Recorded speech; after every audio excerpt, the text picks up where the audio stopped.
Donald Trump की कुर्सी संभालने के बाद से ही अमेरिका में कई बदलाव हो रहे हैं।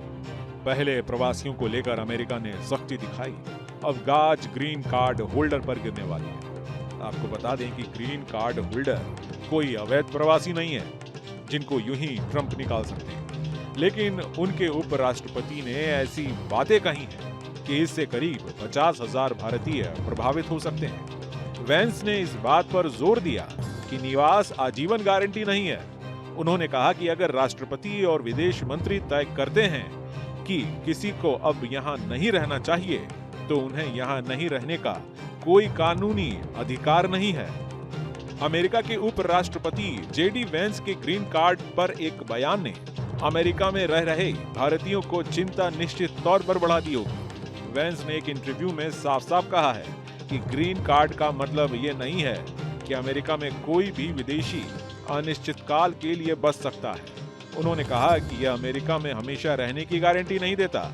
अमेरिकी उपराष्ट्रपति जेडी वेंस ने ग्रीन कार्ड धारकों को संदेश दिया कि स्थायी शब्द से मूर्ख मत बनिए। गुरुवार रात फॉक्स न्यूज के दी इग्राहम एंगल में वेंस ने कहा कि ग्रीन कार्ड धारक को अमेरिका में रहने का अनिश्चितकाल अधिकार नहीं है।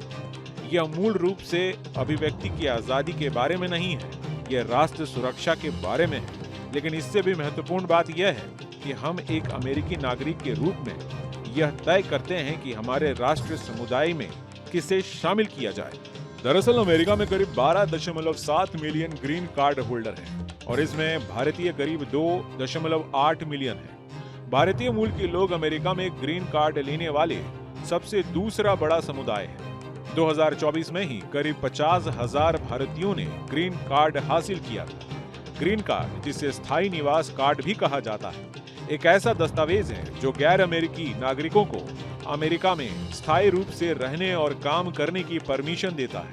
इसको I-551 या एलियन रजिस्ट्रेशन कार्ड के नाम से भी जाना जाता है। ग्रीन कार्ड धारक बाद में अमेरिका नागरिकता के लिए भी आवेदन कर सकते हैं, लेकिन जेडी वेंस के बयान ने ऐसा करने का इरादा रखने वालों को झटका दिया है।